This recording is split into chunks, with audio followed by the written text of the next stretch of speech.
আমার রাসূলুল্লাহ সাল্লাল্লাহু আলাইহি ওয়াসাল্লাম ওই জান্নাতি যুবকদের কথা বলেছেন যারা দুনিয়ার জমিনের মধ্যে নির্দ্বিধায় নিঃস্বার্থে রাসূলকে ভালোবেসেছেন। জোরে বলেন সুবহানাল্লাহ। সেই ভালোবাসার সর্বোচ্চ নিদর্শন দেখিয়েছেন সাহাবায়ে কেরামরা। আমার নবীকে সাহাবায়ে কেরামরা কেমন ভালোবেসেছেন সেটার একটা দৃষ্টান্ত দিয়েছেন উরওয়া বিন মাসউদ। জোরে বলেন সুবহানাল্লাহ। উরওয়া বিন মাসউদ হুদায়বিয়া সন্ধির সময় তিনি যখন ইসলাম ধর্ম গ্রহণ করে নাই, উরওয়া বিন মাসউদ হুদায়বিয়া সন্ধির সময় কুরাইশদের পক্ষ হয়ে আমার রাসূলের দরবারে আসলেন প্রতিনিধি হয়ে। তিনি দূর থেকে লক্ষ্য করতেছেন আমার পেয়ারা নবীকে সাহাবায়ে কেরামরা বেষ্টনী দিয়ে আছেন। আমার পেয়ারা নবী যখন উযু বানায় ওযুর পানিগুলো সাহাবায়ে কেরামরা সংগ্রহ করে রাখে। আমার পেয়ারা নবী যখন থুতু মুবারক ফেলে, নাকের শ্লেষ মুবারক ফেলে, এই নাকের শ্লেষ মুবারক গুলো নিয়ে তারা মুখে শরীরের মধ্যে মালিশ করতে থাকে। সুবহানাল্লাহ। বাবারা, আপনাদের মধ্যে বা আমি যদি কেউ থুতু ফেলি কেউ নিবেন নি রে? কারণ আমাদের থুতু হচ্ছে নাপাক, কিন্তু আমার নবী এমন একজন নবী যেই নবী থুতু মুবারক থেকে মলমূত্র পর্যন্ত পাক ছিল। জোরে বলেন না সুবহানাল্লাহ। একটু মহব্বতের আওয়াজে বলেন না সুবহানাল্লাহ। আমার রাসূল পাক একদিন প্রস্রাব করে সেটার প্রস্রাবের বাটিটা ঘরের একদিকে রেখে দিলেন। রাতে ফেলবেন না দিনের মধ্যে ফেলবেন এমন একটা অবস্থা। এইদিকে আমার রাসূলের একজন গোলাম উনাকে বললেন এই প্রস্রাবগুলো কোথায়? তিনি এর আগে আমার রাসূল পাক সাল্লাল্লাহু আলাইহি ওয়াসাল্লামের প্রস্রাবগুলো দেখলেন, তিনার পিপাসা পেল, অত্যন্ত সুগন্ধ সেখান থেকে বের হচ্ছে, তিনি সেগুলো খেয়ে ফেললেন। আমার রাসূল বলতে লাগলেন কিরা প্রস্রাবগুলো কোথায়? ওই মহিলাটা বলতে লাগলেন ইয়া রাসূলুল্লাহ প্রস্রাব নাকি কি আমি তো জানি না, ঘরের কোণার মধ্যে দেখেছি, অত্যন্ত পিপাসা পেয়েছিল, অত্যন্ত সুগন্ধ সেখান থেকে উঠতেছে, ইয়া রাসূলুল্লাহ আমি খেয়ে ফেলেছি। তখন আমার রাসূল বলতে লাগলেন তাহলে জেনে নাও তুমি যদি সত্যি রাসূলের প্রস্তাব মোবারক খেয়ে থাকো তাহলে তোমার জন্য ভবিষ্যৎবাণী বলে যাই তোমার শরীরটা কখনো জাহান্নামের আগুনে স্পর্শ করবে না। জোরে বলেন না সুবহানাল্লাহ। দুই সাথীকে পাশে নিয়ে হয় ঘুমিয়ে আছো নিঝুম নিরালায়, সাড়া দাও রাসূলুল্লাহ ডাকে অধম তোমারে, ডেকে লও রাসূলুল্লাহ রোজা পাকের কিনারে, ডেকে লও রাসূলুল্লাহ রোজা কিনারে। আমি কেঁদে কেঁদে হই গো সাড়া, ধন্য করো দিদারে। নবীর দিদার পেতে চাই কি চাই না? একটু মহব্বতের আওয়াজে বলেন চাই কি চাই না? ডেকে লও রাসূলুল্লাহ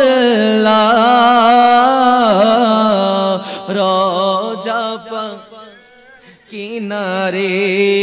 দুই হাজি ভাই যায় মদিনায়,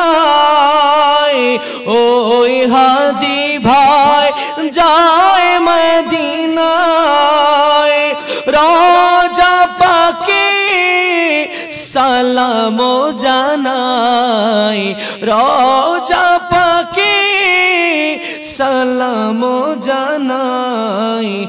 অধমের এই বাসনা, অধমের এই বাসনা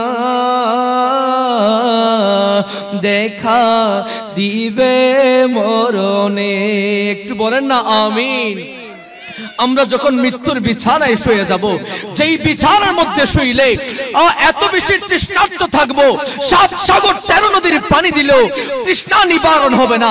ওই কঠিন মুহূর্তে যদি দিদারে মুস্তাফা হয়ে যায়, যদি আমার নবীর দিদার হয়ে যায়, ওই ব্যক্তির জন্য আমার রব্বে করিম সকল প্রশ্নের উত্তর তো মাফ করে দেন, জান্নাত ওয়াজিব করে দেন। জোরে বলেন না সুবহানাল্লাহ, একটু মহব্বতের আওয়াজে বলেন না সুবহানাল্লাহ। আরে অধমের এই বাসনা দেখা দিবে মরণে, ডেকে লও রাসূলুল্লাহ রোজা পাকের কিনারে, ডেকে লও রাসূলুল্লাহ রোজা পাকের কিনারে। আজ রোজায় শুয়ে থেকে হায় ওরে কাঁদেন তিনি উম্মতের মায়ায়, ঠিক কিনা বলেন না? তিনি আজও কাঁদছেন, কালও কাঁদবেন, সেখানে শেষ নয়। আমার নবী যেদিন দুনিয়ার জমিনে আসলেন, মা আমেনা বলতে লাগলেন, আমার কলিজার টুকরা সন্তান ঠোঁট মুবারক দিয়ে এভাবে নাড়াচড়া করছে, কান লাগাই দিলাম, সন্তান তো মাত্র দুনিয়ায় এসেছে। কি বলতে লাগলেন? মা আমেনা বলেন, ওই সময়ে আমার নূরানী সন্তান বলতেছিলেন, উম্মতি উম্মতি উম্মতি। জোরে বলেন না সুবহানাল্লাহ, আর একটু মহব্বতের আওয়াজে বলেন না সুবহানাল্লাহ। আরে আজ রোজায় শুয়ে থেকে হায় কাঁদেন তিনি উম্মতের মায়ায়, মোদের অশ্রু ভেজা এ সালাম পৌঁছে দিবে মদিনায়, ডেকে লও রাসূলুল্লাহ রোজা পাক। তিনি কোন নবী? যেই নবীকে মেরাজ নবীর মাধ্যমে শ্রেষ্ঠত্ব প্রমাণ করিয়েছেন। জোরে বলেন সুবহানাল্লাহ। কেমন মেরাজ? যেই মেরাজের মধ্যে আমার রব্বে করিম আমার নবীকে শেষে পাঠিয়েছেন, কিন্তু সকল নবী রাসূলদেরকে বুঝিয়ে দিয়েছেন ইনি শেষে এসেছেন, কিন্তু সবার মর্যাদার চেয়ে কম নয়। ইনি শেষে এসেছেন, কিন্তু ইনার মর্যাদা সবার ঊর্ধ্বে। জোরে বলেন না সুবহানাল্লাহ, আর একটু মহব্বতের আওয়াজে বলেন না সুবহানাল্লাহ। তিনি কোন নবী? যেই নবী কখনো আল্লাহর দরবারে ফরিয়াদ করে নাই, রব্বে করিম আপনাকে দেখতে চাই। যেই নবী কখনো বলে নাই, রব্বে করিম আপনাকে দেখার জন্য আমার মন চাই। কিন্তু মূসা আলাইহিস সালাতু ওয়াস সালাম আল্লাহর দরবারে একবার নয়, দুইবার নয়, বারবার ফরিয়াদ করেছিল, আল্লাহ রে আপনার সাথে বেশি কথা বলি, যার কারণে কালিমুল্লাহ উপাধি দিয়েছেন। আল্লাহরে দেখতেছি, আল্লাহরে অনেক কথা বললাম, কিন্তু মন তো আরো বেশি কিছু চাই। মূসারে মনে কি চাই? বলে আল্লাহ আপনাকে একটু দেখতে চাই। জোরে বলেন না সুবহানাল্লাহ। বলে মূসা তুমি আমারে দেখতে চাও, কিন্তু আমারে দেখার মতো পাওয়ার তো তোমাকে দেই নাই। মূসা আলাইহিস সালাতু ওয়াস সালাম একটু জেদি টাইপের ছিলেন, কোন একটা পাওয়ার জন্য একবার দুইবার বারবার ফরিয়াদ করতেন। যখন রব্বে করিম বললেন লান তারানি মূসা, মূসা বললেন রব্বে করিম না, আমি আপনাকে দেখতে চাই। একবার নয়, বারবার নয়, অনেকবার ফরিয়াদ করেছিল। পরে আমার রব্বে করিম মূসা আলাইহিস সালাতু ওয়াস সালামের দোয়া ফরিয়াদ কবুল করলেন। কবুল করার পরে বলেন মূসা অমুক সময়ের মধ্যে তুর পর্বতে আসবা। মূসা আলাইহিস সালাতু ওয়াস সালাম গেলেন তুর পর্বতে। যাওয়ার পরে বলেন রব্বে করিম আপনাকে দেখতে চাই, দেখার জন্য আমি প্রস্তুত। আল্লাহ বললেন প্রস্তুত।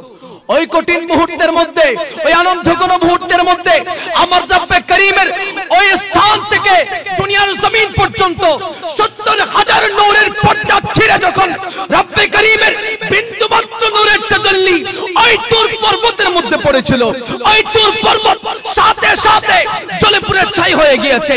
শুধুমাত্র সেখানে শেষ নয়, মূসা আলাইহিস সালাতু ওয়াস সালাম ৪০ দিন মতান্তরে ৪১ দিন বেহুশ ছিলেন। জোরে বলেন না সুবহানাল্লাহ। मूसा अलैहिस्सलाम শুধুমাত্র আল্লাহর নূরের তাজাল্লি পেয়েছে, বেহুশ হয়ে গেলেন। একদিন নয়, দুই দিন নয়, এক সপ্তাহ নয়, এক মাস নয়, 40 দিন মতান্তরে 41 দিন। আর এদিকে আমার রব্বে করিম আমার প্যারা নবীকে কেমন ভাবে সৃষ্টি করেছেন, কেমন শান দিয়েছেন, কেমন মর্যাদা দিয়েছেন কোরআনের মধ্যে আছে। আমার রব্বে করিমের কাছে আমার রাসূলুল্লাহ যখন গেলেন, দুনিয়া থেকে আসমানের আল্লাহ পাক রব্বুল আলামিনের অনেক বিশাল দূরত্ব, আমার নবী দুনিয়ার জমিনে নয় আরশ আজিমে গিয়েছেন, আল্লাহর কাছে গিয়েছেন। শুধুমাত্র সেখানে শেষ নয়, আমার আল্লাহ এবং আমার রাসূলের মাঝে শুধুমাত্র 2 ধনুক পরিমাণ জায়গা ছিল। জোরে বলেন না সুবহানাল্লাহ। মূসা আলাইহিস সালাম দুনিয়ার জমিন থেকে দেখতে পারে নাই আমার রব্বে করিমকে, আর আমার নবীকে আমার আল্লাহ সকল নবী রাসূলদের ঊর্ধ্বে সম্মান দেওয়ার জন্য, সকল নবী রাসূলদের তাজ বানানোর জন্য, সকল নবী রাসূলদের ঊর্ধ্বে মর্যাদা দেওয়ার জন্য এমন ভাবে সম্মান দিয়েছেন, দুনিয়ার জমিন নয় আরশে আজিমে নিয়ে গিয়ে মেরাজ বানিয়েছেন। জোরে বলেন না সুবহানাল্লাহ। আমার প্যারা নবী রাসূলুল্লাহ সাল্লাল্লাহু আলাইহি ওয়াসাল্লাম চাচাতো বোন উম্মে হানির ঘরের মধ্যে রেস্ট নিচ্ছিলেন, হালকা তন্দ্রা অবস্থা। আমার রব্বে করিম মূসা আলাইহিস সালাতু ওয়াস সালামকে জিবরিল আলাইহিস সালাতু ওয়াস সালামকে আমার নবীর কদমের মধ্যে পাঠাইলেন। এরে জিবরাইল, যাও আমার বন্ধুর কাছে যাও, আমার বন্ধু দুনিয়ার জমিনে আর আমি আল্লাহ আছি, আমি আল্লাহ এবং আমার বন্ধুর মাঝে তুমি জিবরাইল মাধ্যম হয়ে কাজ করতেছো, মাধ্যম হয়ে কাজ করতেছো। আরে জিবরাইল, আমার তো আর ভালো লাগে না, আমার বন্ধুকে বলো আমি রব্বে করিম আরশ আজিমে দাওয়াত দিয়েছি। জোরে বলেন না সুবহানাল্লাহ।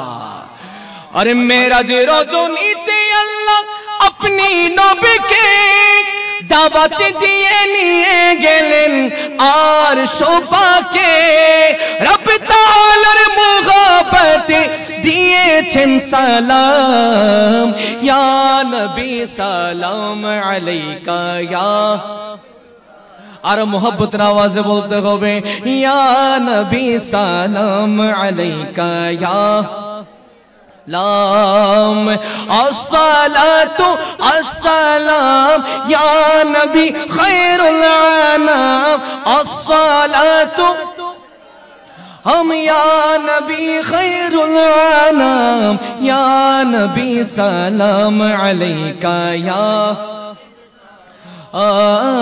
या नबी सलाम अलैका या रसूल सलाम। আমার রব্বে করিম জিবরিল আমিনকে পাঠাইলেন, জিবরিল আমিন যাও আমার বন্ধুর কাছে যাও। জিবরিল আসলেন, আসার পরে দেখতে পেলেন আমার প্যারা নবী রাসূলুল্লাহ সাল্লাল্লাহু আলাইহি ওয়াসাল্লাম উম্মে হানির ঘরের মধ্যে একটু তন্দ্রা অবস্থায় আছেন, হালকা নিদ্রা অবস্থায় আছেন। জিবরিল আমিন চিন্তা করলেন, আমি যদি এখন যদি আমার রাসূলকে ডাকি, আমার রাসূলের ঘুম যদি ভেঙে যায়, বিন্দু মাত্র মনের মধ্যে যদি কষ্ট চলে আসে, আমার রব্বে করিম হয়তোবা ফেরেশতাদের সর্দার থেকে আমার নামটা কেটে দিতে পারে, আমার রব্বে করিম হয়তোবা আমাকে ফেরেশতার লিস্ট থেকে নামটা কেটে দিতে পারে। না না, পৃথিবীর সবকিছু করতে পারি, কিন্তু রাসূলুল্লাহর সামনে কখনো বেয়াদবি করা যাবে না, ঠিক কিনা বলে? এবার জিবরিল আমিন দাঁড়িয়ে রইলেন আমার নবীর কাছে। আমার নবীর কখন ঘুম ভাঙবে, কখন ঘুম ভাঙবে, কখন ঘুম ভাঙবে, এভাবে একটা সময় আমার প্যারা নবীর ঘুম যখন ভাঙলো, জিবরিল আমিন আসলেন, কথা বলতে লাগলেন। এদিকে আমার আল্লাহ পাক রব্বুল আলামিন জিবরিল আমিনকে এলান দিতে লাগলেন, আরে জিবরাইল, যার সামনে দাঁড়িয়ে আছো তিনি সাধারণ কোনো কেউ নয়, সাধারণ কোনো কেউ নয়। যেই নবীর জন্য আমি রব্বে করিম সবকিছু সৃষ্টি করলাম, যেই নবীকে দেখার জন্য আমি রব্বে করিম পাগল পারা হয়ে গেলাম, সেই নবী তোমার সামনে বসে আছে, তুমি কেমনে দাঁড়িয়ে আছো? কদমের মধ্যে পড়ে যাও। প্রথমে কদমের মধ্যে পড়ে চুমু খেয়ে আগে অনুমতি নাও। জোরে বলেন না সুবহানাল্লাহ।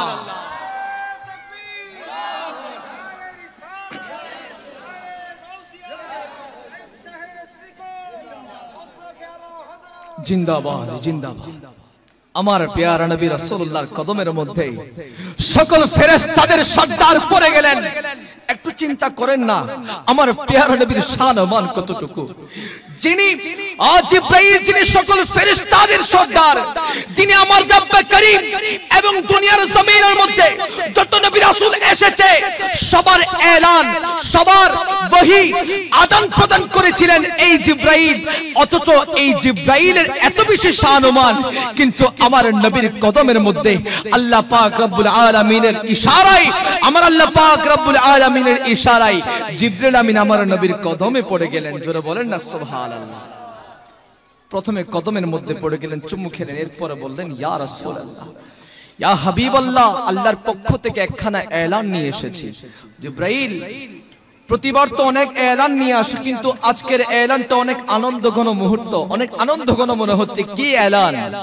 জিবরাইল আমিন বলতে লাগলেন ইয়া রাসূলুল্লাহ, ইয়া হাবিবাল্লাহ, আজকে অন্যান্য দিনের মতো কোন এলান ওইভাবে কোরআনের আয়াত ওইভাবে নিয়ে আসি নাই, তো কি নিয়ে এসেছো? আজকে নিয়ে এসেছি রব্বে করিমের পক্ষ থেকে, রব্বে করিম আপনি রাসূলকে দেখতে চাই। জোরে বলেন না সুবহানাল্লাহ। আমার রাসূলুল্লাহ সাল্লাল্লাহু আলাইহি ওয়াসাল্লাম কবুল করলেন দাওয়াত। ঠিক আছে জিবরাইল, আল্লাহ পাক রব্বুল আলামিন যদি আমাকে এই এলান দেয়, এই দাওয়াতনামা তোমার মাধ্যমে পাঠাই, আমি কবুল করলাম। তো এখন কি করতে হবে? বলে ইয়া রাসূলুল্লাহ, জান্নাতে যাচ্ছি।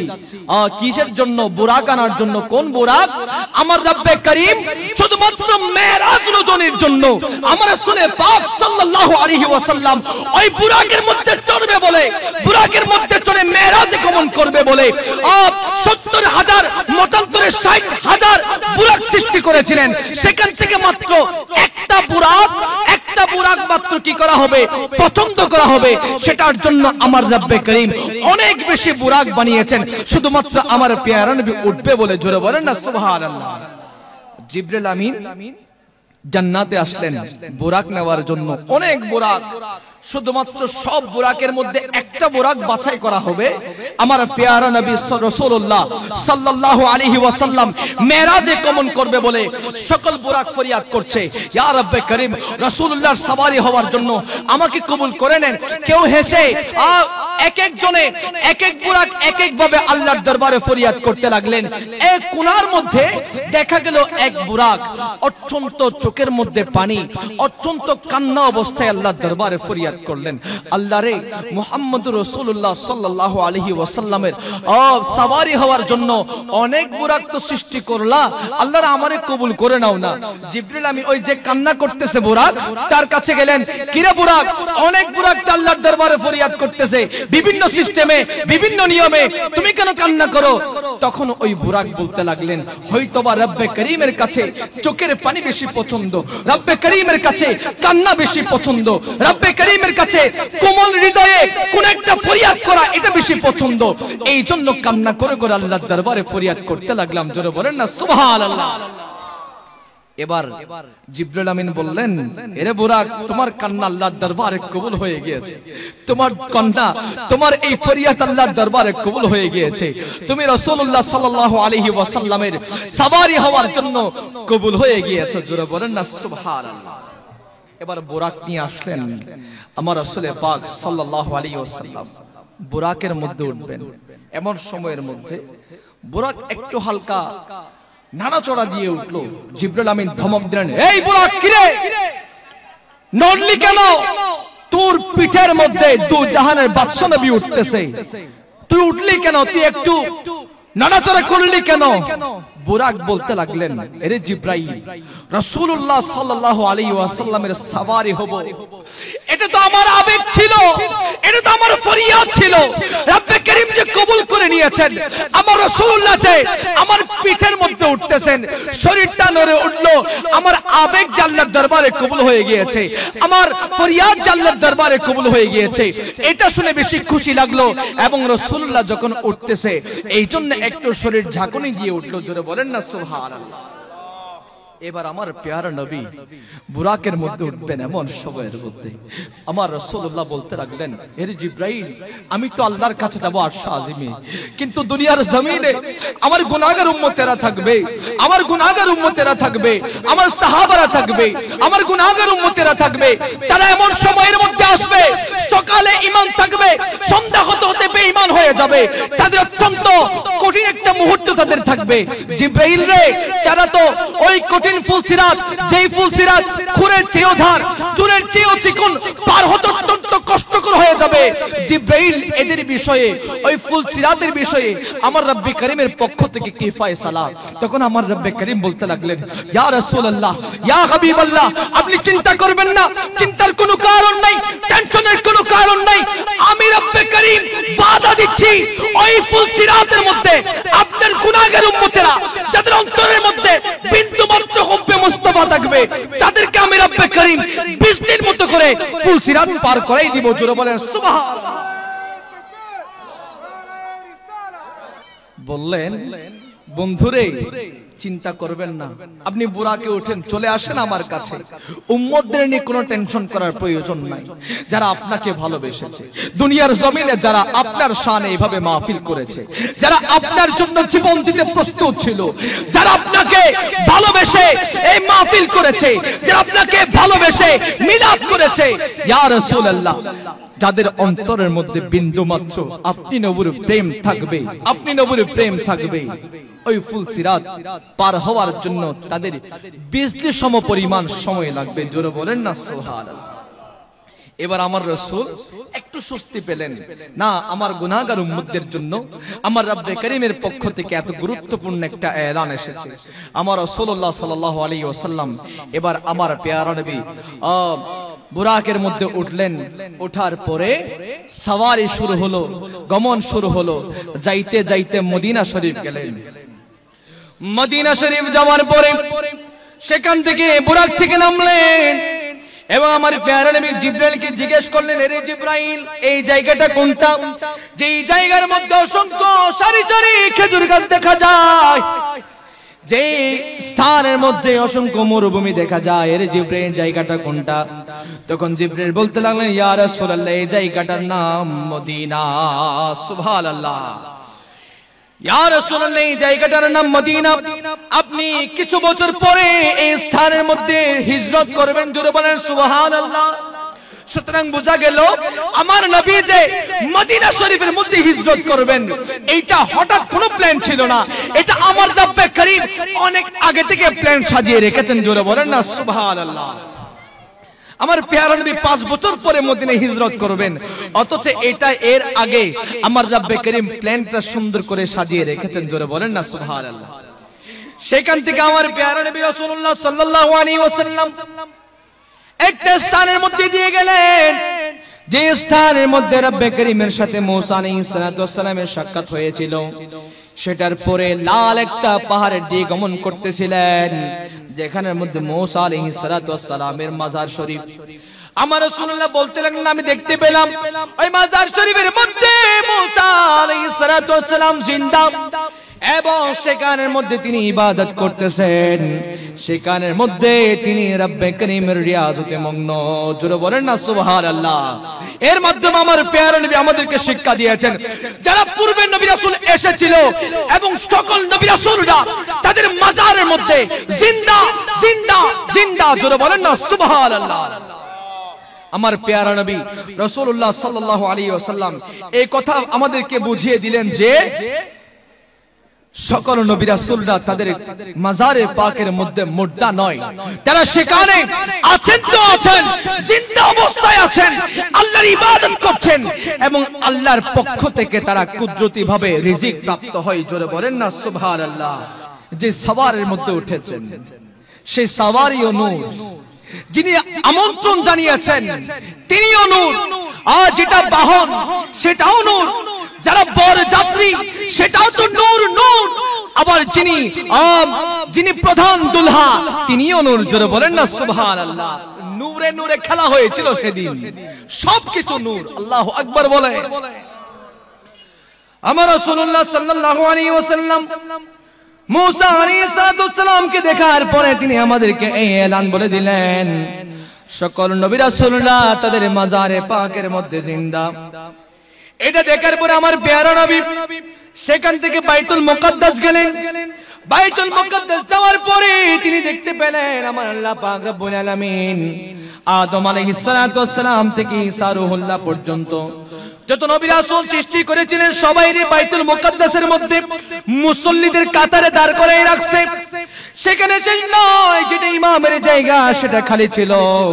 আমার প্যারা নবী যখন বাইতুল মুকাদ্দাসের মধ্যে যখন গমন করলেন, রব্বে করিমের পক্ষ থেকে এলান আসলো, ইয়া রাসূলুল্লাহ আপনি মুসল্লিদের কাতারে দাঁড়াবেন না, আপনার জন্য ইমামের জায়গাটা খালি রয়েছে। ইয়া রাসূলুল্লাহ ইমামের জায়গার মধ্যে গিয়ে ইমামতি করে আজকের নামাজটা সম্পন্ন করুন। সুবহানাল্লাহ। কিরে একটা প্রশ্ন জাগে, মেরাজ হচ্ছে আল্লাহর সাথে, বাইতুল মুকাদ্দাসের মধ্যে সকল নবী রাসূলদের সাথে কেন নামাজ হলো, কেন নামাজ হলো? তখন যারা মুফাসসিরগণ কিতাবের মধ্যে লিখতেছেন ওই স্থানের মধ্যে আমার রব্বে করিম আমার নবীর শান মানকে এত বেশি বুলন্দ করেছেন, আমার নবী যে সবার শেষে এসেছেন, কোন নবী রাসূলের উম্মতেরা যেন এটা বুঝতে না পারে নবী মুহাম্মদ সবার শেষে এসেছে, সবার পরে মর্যাদা হবে, এটা যেন কেউ বুঝতে না পারে। সেই জন্য আমার রব্বে করিম আমার রাসূলকে বাইতুল মুকাদ্দাসে সকল নবী রাসূলদের ইমাম বানিয়ে সবার ঊর্ধ্বে সম্মান তুলে দিয়েছেন। জোরে বলেন সুবহানাল্লাহ। ইমাম নামাজের সময় যিনি ইমাম তিনি তো সবার প্রধান, ঠিক কিনা বলেন? ইমাম মানেই তো প্রধান। আর বাইতুল মুকাদ্দাসের মধ্যে আবার প্রিয় নবী রাসূলুল্লাহ সাল্লাল্লাহু আলাইহি ওয়াসাল্লামকে সবার ঊর্ধ্বে তোলানোর জন্য আমার রব্বে করিম ইমাম বানিয়ে দিয়েছেন। জোরে বলেন না সুবহানাল্লাহ। আর একটু মুহাব্বতের আওয়াজে বলেন না সুবহানাল্লাহ। আব্দুল হক মুহাদ্দিস দেহলভী রাহমাতুল্লাহ আলাইহি বলেন, হুয়াল আউয়ালু ওয়াল আখিরু ওয়াল যাহিরু ওয়াল বাতিনু ওয়া হুয়া বিকুল্লি শাইইন আলিম। জোরে বলেন না সুবহানাল্লাহ। তিনি আউয়াল, তিনি আখির, তিনি যাহির, তিনি বাতিন, শুধুমাত্র সেখানে শেষ নয়, আমার রব্বে করিম আমার রাসূলকে কি হচ্ছে, কি হয়েছিল, কি হবে সকল জ্ঞান শিক্ষা দিয়েছেন। জোরে বলেন না সুবহানাল্লাহ। সুতরাং আমার প্যারা নবীর কলবের মধ্যে কোনো কিছু অজানা হতা হন না বা কোনো কিছু অজানা ছিল না। রে আউয়াল আখির সব কুছ জানে, দেখে বাঈদ করিব। আউয়াল আখির সব কুছ জানে, দেখে বাঈদ করিব। अरे गैब की खबरें देने वाला, गैब की खबरें देने वाला अल्लाह का प्यारा रसूल नबी जी। अल्लाह अल्लाह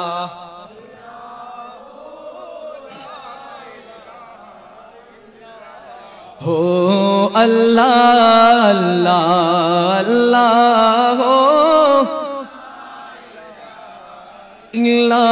हो आमिना बीबी के गुलशन में आएंगे ताजा बहार। अल्लाह अकबर बोले। अरे आमिना बीबी के गुलशन में आएंगे ताजा बहार। पढ़ते गए सल्लो अलैका वसल्लम, पढ़ते गए सल्लो अलैका वसल्लम, आज दरो दीवार नबी जी। अल्लाह এভাবে এক এক ভাবে মোহাম্মতে ডাকি, ঠিক কিনা বলেন না? আর আমার আল্লাহ পাক রব্বুল আলামিন আমার নবীকে মুহাব্বত করে কোরআনের মধ্যে কখনো ইয়াসিন বলে সম্বোধন করেছেন, কখনো তাহা বলে সম্বোধন করেছেন, কখনো ইয়া মুজাম্মিল বলে সম্বোধন করেছেন, কখনো ওয়াদুহা বলে সম্বোধন করেছেন। জোরে বলেন না সুবহানাল্লাহ। अरे यासीन तोहा कमली वाला कुरान की तफसीर, हाज़िरो नाज़िर शाहिदो कासिम, हाज़िरो नाज़िर शाहिद में आया सिराजो मुनीर नबी जी। अल्लाह अल्लाह हाय हाय हाय। अल्लाह আল্লাহ আল্লাহ আল্লাহ সালাতুন ইয়া রাসূলুল্লাহ আলাইকুম। এবার আমার প্যারা নবী রাসূলুল্লাহ সাল্লাল্লাহু তাআলা আলাইহি ওয়াসাল্লাম ওই দুনিয়ার জমিন বাইতুল মুকাদ্দাস থেকে মেরাজের মধ্যে গমন করতেছেন। প্রথম আসমানে আসলেন। আসমানের প্রহরী ফেরেশতারা বললেন, জিবরাইল সাথে কারে আনছো? জিবরাইল বললেন, ইনি হচ্ছেন আমন্ত্রিত নবী, যিনি হচ্ছেন দু জাহানের বাদশা নবী, যিনি হচ্ছেন উম্মতের কান্ডারি নবী, যিনি হচ্ছেন আটখানা জান্নাতের মালিক নবী, যিনি হচ্ছেন হাবিবুল্লাহ নবী। ওরে জিবরাইল স্বাগতম। ওনাকে প্রথম আসমানের মধ্যে স্বাগতম জানালাম। জোরে বলেন না সুবহানাল্লাহ। প্রথম আসমানের মধ্যে ঢুকলেন। সেখানের মধ্যে আমার প্যারা নবী আমাদের আদি পিতা আদম আলাইহিস সালাতু ওয়াস সালামের সাথে সাক্ষাৎ করলেন। জোরে বলেন না সুবহানাল্লাহ। এবার প্রশ্ন, হুজুর একটু আগে তো বাইতুল মুকাদ্দাসের মধ্যে সকল নবী রাসূলদের ইমাম ছিলেন আমার নবী, সকল নবী রাসূলরা আমার নবীর মুসল্লি ছিল, হুট করে আবার প্রথম আসমানে কেমনে আসলো? যেই নবী দুনিয়ার জমিন থেকে, যেই আল্লাহ দুনিয়ার জমিন থেকে আমার নবীকে আরশ আজিমে নিয়ে যেতে পারে, সেই রব্বে করিম সেকেন্ডের মধ্যে নবী রাসূলদেরকে বাইতুল মুকাদ্দাস থেকে আসমানেও নিয়ে যেতে পারে। জোরে বলেন না সুবহানাল্লাহ।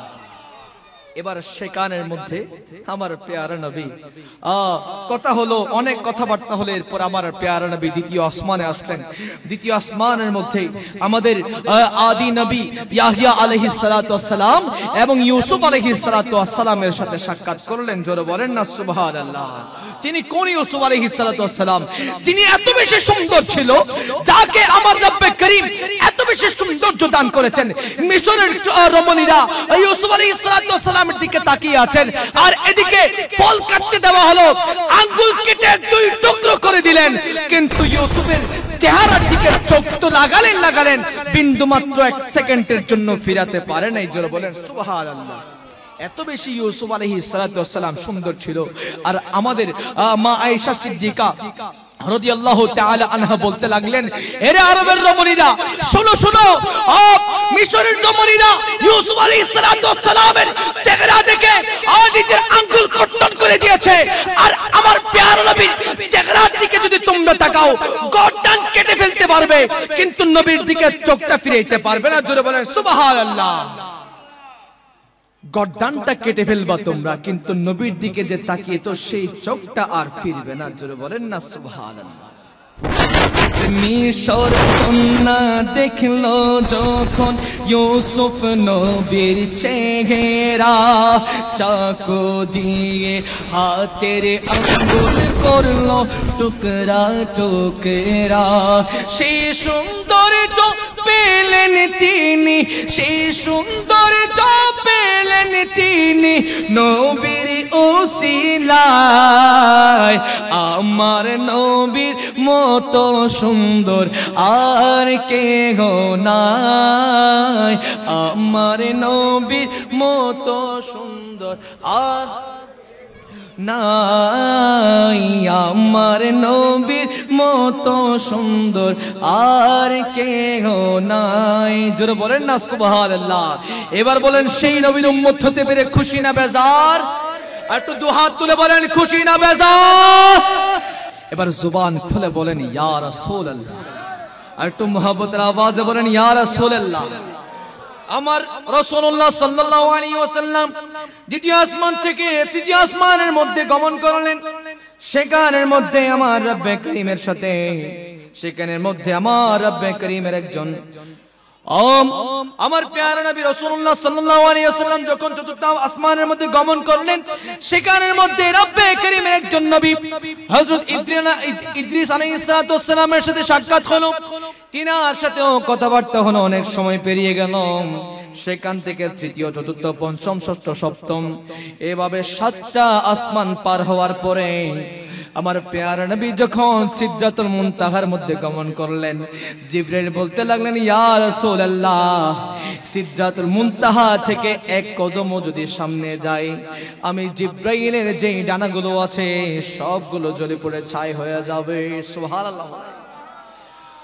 আর আমার রাসূল বলতে লাগলেন, জিবরাইল, যেখানে তোমার শেষ সেখান থেকে আমি রাসূলের শুরু। জোরে বলেন না সুবহানাল্লাহ। এটা বোঝার জন্য একটু হালকা আগের দিকে যাই। আমাদের একজন নবী হযরত ইব্রাহিম আলাইহিস সালাতু ওয়াস সালামকে নমরুদের দল যখন আগুনের মধ্যে ফেলেছিল, নমরুদের দল যখন আগুনের মধ্যে ফেলতেছে, জিবরিল আমিন আসলেন ইব্রাহিম আলাইহিস সালাতু ওয়াস সালামের কাছে। এর নবী ইব্রাহিম আলাইহিস সালাম, আপনাকে তো নমরুদের দল আগুনের মধ্যে ফেলতেছে, আপনার পক্ষ থেকে আল্লাহর জন্য কি কোনো এলান আছে? আমি এমন জায়গায় যেতে পারবো যে স্থানের মধ্যে আমি জিবরিল ছাড়া আর কেউ যেতে পারবে না। জোরে বলেন না সুবহানাল্লাহ। আমার ইব্রাহিম আলাইহিস সালাতু ওয়াস সালাম বললেন, জিবরাইল, আমাকে যিনি সৃষ্টি করেছেন তিনি তো আমারে দেখতেছেন, আমারে যিনি সৃষ্টি করেছেন তিনি তো আমার অবস্থা সম্পর্কে অবগত, সুতরাং তোমার কোনো সাহায্যেরও প্রয়োজন নাই। তোমার কাছে আমি ইব্রাহিম বলার মতো কোনো ভাষা নাই। জোরে বলেন না সুবহানাল্লাহ। এবার জিবরাইল আমিন সেখান থেকে চলে আসলেন। আর আমার রাসূল বলতে লাগলেন, জিবরাইল, বহুত তো ফাঁকাফাঁকি করেছিলা আমাদের আগের নবী ইব্রাহিম আলাইহিস সালাতু ওয়াস সালামের সাথে। তুমি তো বলেছিলা, আরে ইব্রাহিম, আমি জিবরাইল যতটুকু যেতে পারবো ততটুকু কেউ যেতে পারবে না, কোন নবী রাসূল যেতে পারবে না, কোন ফেরেশতারা যেতে পারবে না। জিবরাইল, তুমি শুনো, সিদরাতুল মুনতাহায় তুমি জিবরাইলের শেষ, আর এই সিদরাতুল মুনতাহা থেকে আমি নবী মুহাম্মদের শুরু। জোরে বলেন না সুবহানাল্লাহ। জিবরাইল, এখান থেকে আমার শুরু, বলো তোমার পক্ষ থেকে রব্বে করিমের জন্য কোনো এলান আছে কিনা, আমি পৌঁছাই দিব। জোরে বলেন না সুবহানাল্লাহ। আমার রাসূলুল্লাহ সাল্লাল্লাহু আলাইহি ওয়াসাল্লাম সেখান থেকে একটা কোন কিতাবের মধ্যে আছে একটা হলুদ টাইপের গদি আসছিল, আবার কোন কিতাবের মধ্যে আছে একটা রক্ত এসেছিল। এর রফরফ করে আমার রব্বে করিম, এর রফরফ করে আমার রাসূলুল্লাহ সাল্লাল্লাহু আলাইহি ওয়াসাল্লাম রব্বে করিমের নির্দেশে আরশ আজিমের মধ্যে চলে গেলেন। চলে যাওয়ার পরে দুনিয়ার জমিন থেকে আরশ আজিম পর্যন্ত ৭০,০০০ নূরের পর্দা ছিল, যেই পর্দা এক একটা থেকে এক একটা দূরত্ব দুনিয়ার ৫০০ বছর। আর আমার রব্বে করিম নূরানী ইশারায় আমার নবীকে ওই মেরাজ রজনীতে সেকেন্ডের মধ্যে আরশ আজিমের মধ্যে নিয়ে গেলেন। সুবহানাল্লাহ। এটা দুনিয়ার সময় ছিল স্থির, কিন্তু কিতাবের মধ্যে আছে ওই রজনীতে আমার রব্বে করিম আমার রাসূলকে ২৭ বছরের একটা ভ্রমণ করিয়েছেন। সুবহানাল্লাহ। কিন্তু আমার রাসূলুল্লাহ ওই যে উম্মে হানির বিছানা থেকে, ওই উম্মে হানির ঘরের বিছানা থেকে উঠেছিল, বিছানা গরম থেকে গিয়েছে, কেউ পানি ঢালতেছে ডালার মধ্যে থেকে গিয়েছে, ও গরু ঘাস খাচ্ছে ওই স্থানের মধ্যে ওইভাবে থেকে গিয়েছে, মানুষ হাঁটতেছে ওই স্থানের মধ্যে আমার রব্বে করিম স্টপ করে দিলেন, দুনিয়ার সময়টাকে বন্ধ করে দিলেন, এবং ওই বন্ধের মধ্যে আমার রাসূলুল্লাহকে ২৭ বছর ভ্রমণ করিয়েছেন। জোরে বলেন না সুবহানাল্লাহ। কিন্তু দুনিয়ার সময়টা স্থির ছিল, আর এদিকে আমার রব্বে করিম সবকিছু যত কিছু সৃষ্টি করেছেন, আমার রব্বে করিম সবকিছু আমার প্যারা নবী রাসূলুল্লাহ সাল্লাল্লাহু আলাইহি ওয়াসাল্লামকে দর্শন করিয়েছেন। জোরে বলেন না সুবহানাল্লাহ। এবার আমার রব্বে করিম এবং আমার রাসূলের মাঝামাঝি কয়েকটা পর্দা ছিল, এই পর্দা সরানোর পরে আমার রাসূলুল্লাহকে আমার রব্বে করিম বলতে লাগলেন, ইয়া রাসূলুল্লাহ, সুম্মা দানা ফাতাদাল্লা ফাকানা কাবা কাউসাইনি আও আদনা। ইয়া রাসূলুল্লাহ, এত দূরে কেন? আরেকটু কাছে আসেন, আরেকটু কাছে আসেন, পর্দা সরাই ফেলেন, আসেন আসেন, আমি রব্বে করিমের সামনে চলে আসেন। এবং আস্তে আস্তে এমন সময় ছিল মাঝখানে মাত্র ২ ধনুক পরিমাণ জায়গা ছিল। জোরে বলেন না সুবহানাল্লাহ। আমার রাসূলুল্লাহ সাল্লাল্লাহু আলাইহি ওয়াসাল্লাম এবং রব্বে করিমের মাঝে নূরানী দৃষ্টি হচ্ছে, কথা হচ্ছে, সেখানেও আমার প্যারা নবী আমাদের কথা বলে নাই। সুবহানাল্লাহ। একটু মহব্বতের আওয়াজে বলেন না সুবহানাল্লাহ। আমার রব্বে করিম বলতে পারেন, ইয়া রাসূলুল্লাহ, আমি তো আরশে আজিমে এসেছি, কিন্তু আমার গুনাহগার উম্মতদের কি হবে? আমার গুনাহগার উম্মতদের কি দশা হবে, কি হাল হবে, কি অবস্থা হবে? একটু আমার গুনাহগার উম্মতদেরকে maaf করে দেন না। আপনি তো গফুরুর রহিম, আপনি তো গফুরুর রহিম, আপনি তো রউফুর রহিম। ওগো রব্বে করিম, আপনি আমার গুনাহগার উম্মতদেরকে ক্ষমা করলে আপনার ক্ষমা থেকে, আপনার দয়া থেকে বিন্দু মাত্র তো কমতি হবে না। ওগো রব্বে করিম, ওগো বারি তাআলা, আপনার কাছে ফরিয়াদ করতেছি, আপনার কাছে চাচ্ছি আমি রাসূল, একটু দিয়ে দেন না। আমার রব্বে করিম বলতে লাগলেন, ইয়া রাসূলুল্লাহ, এই যে আপনি যে স্থানে এসেছেন, এই স্থানে কোন নবী রাসূল আসতে পারে নাই। সকল নবী রাসূলরা আমি রব্বে করিমকে দেখতে চেয়েছিল, দেখা আমি রব্বে করিম দিই নাই। ইয়া রাসূলুল্লাহ, কিন্তু আমি আপনাকে দেখতে চেয়েছি, আপনাকে নিয়ে এসেছি মেহমান করে। আর মেহমান একটা আবদার করতেছে তার রবের কাছে, তার রব ওই মেহমানের সকল ফরিয়াদ কবুল করে নিয়েছেন। জোরে বলেন না সুবহানাল্লাহ। সকল ফরিয়াদ কবুল করে নিয়েছেন। আপনি চেয়েছেন আপনার গুনাহগার উম্মতদেরকে জান্নাত দিয়ে দেব। ইয়া রাসূলুল্লাহ, মনে রাখুন, আমি যে জান্নাত সৃষ্টি করেছি, এই জান্নাতগুলো উদ্বোধন হবে আপনি রাসূলের মাধ্যমে। সুবহানাল্লাহ। আর আমার রাসূল বলতে লাগলেন, ওগো রব্বে করিম, আমার যখন একটা গুনাহগার বান্দা জাহান্নামে থাকবে, ততক্ষণ পর্যন্ত আমি রাসূল জান্নাতে প্রবেশ করব না। সুবহানাল্লাহ। উদ্বোধনী অনুষ্ঠানের যিনি উদ্বোধক, তিনি না আসলে কি বাবা প্রোগ্রাম উদ্বোধন হয়? সাপোজ একটা দোকান উদ্বোধন করতেছেন, একজন উদ্বোধক হিসেবে মনে করেন জামিয়ার সাবেক প্রিন্সিপাল আমাদের মুফতি ওসিয়ুর রহমান আল কাদরি হুজুরকে দাওয়াত করলেন। তিনি যতক্ষণ আসতেছেন না, লাল ফিতাটা কেউ কাটতেছেন না, বলেন না, লাল ফিতাটা কেউ কাটতেছে না। তো তিনি যখন এসেছেন, লাল ফিতা কাটলেন, দোকান উদ্বোধন হয়ে গেল, ঠিক কিনা? এখন মনে করেন তিনি প্রধান অতিথি, আমাদের মুফতি সাহেব হুজুর তিনি প্রধান অতিথি, তিনি ছাড়া দোকান উদ্বোধন হবে না। তিনি আসতেছে বা আসতেছে না, দোকান উদ্বোধন হচ্ছে না। আর আমার প্যারা নবী জান্নাত উদ্বোধন করবেন শুধুমাত্র আমার প্যারা নবীর মাধ্যমে। আমার রব্বে করিম জান্নাত উদ্বোধন করবেন আমার প্যারা নবীর মাধ্যমে। আর আমার প্যারা নবী বলতে লাগলেন, আমার গুনাহগার উম্মতদেরকে ছাড়া আমি জান্নাতে প্রবেশ করব না। জোরে বলেন না সুবহানাল্লাহ। এই কথার মাধ্যমে আমরা গুনাহগারদের জন্য আমার রব্বে করিমের কাছে জান্নাতটা ওয়াজিব করে নিয়েছেন। জোরে বলেন না সুবহানাল্লাহ। কাদের জন্য নিয়েছেন? যাদের অন্তরে নবীর ভালোবাসা থাকবে, যাদের অন্তরে নবীর প্রেম থাকবে, তাদের কথা বলেছেন। জোরে বলেন না সুবহানাল্লাহ। আর একটু মহব্বতের আওয়াজে বলেন না সুবহানাল্লাহ। দুনিয়ার জমিনের মধ্যে এমন কিছু বান্দা আছে, দেখলে মনে হবে কেসা ফেরেশতা মাত্র আসমান থেকে নাজিল হইছে। কথাগুলো শয়তান থেকে কম নয়, ঠিক কিনা বলেন না? কথাগুলো ওই শয়তানের কথার চেয়ে কম নয়, খাসিয়তগুলো শয়তান চেয়ে কম নয়, অভ্যাসগুলো শয়তান চেয়ে কম নয়, ঠিক কিনা বলেন না? আমরা হচ্ছি শেরে বাংলা মার্কা সুন্নি, আমরা হচ্ছি জামিয়া মার্কা সুন্নি। আমাদের জবান দিয়ে বের হবে সব সময় হক কথা, ঠিক কিনা বলেন না? মিডে সুন্নিবাজি আরা পছন্দ, নগরী অন্তরমধ্যে জিয়ান মুকুত ইয়েন সুবহানাল্লাহ না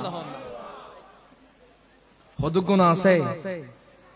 মুখ হইব একখান অন্তরে, আর একখান ভিতরে ভিতরে ইরানের টিয়া খাইয়ে রে, লুড়ে গিয়ে আসে না নাই ওয়া ইরানের টিয়া খাইয়ে রে, সাবা ও শান মুজি বিয়াদবি করে দিলে হদুগুণ নেককার মান্দা আসে না নাই? সাবা ও শানে বিয়াদবি করে আর অন্তরের মধ্যে জিয়ান মুকুত ইয়েন আমল হম গরিত পারে, কিন্তু রব্বে করিমের দরবারের মধ্যে অন্তত হইত পাই জুম।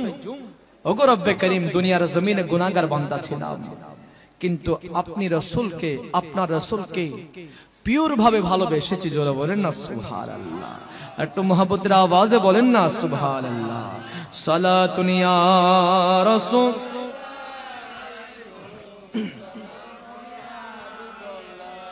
সালাতুন ইয়া রাসূলুল্লাহ আলাইকুম। আমার নবীকে আমার রব্বে করিম ওই যে গুনাহগার উম্মতদেরকে যে maaf করে দিবেন, দোয়া তো কবুল করে নিয়েছেন। আর স্পেশাল মর্যাদা হচ্ছে অন্যান্য নবী রাসূলদেরকে কাউকে কলিমুল্লাহ বলেছেন, কাউকে রূহুল্লাহ বলেছেন, কাউকে সফিউল্লাহ বলেছেন।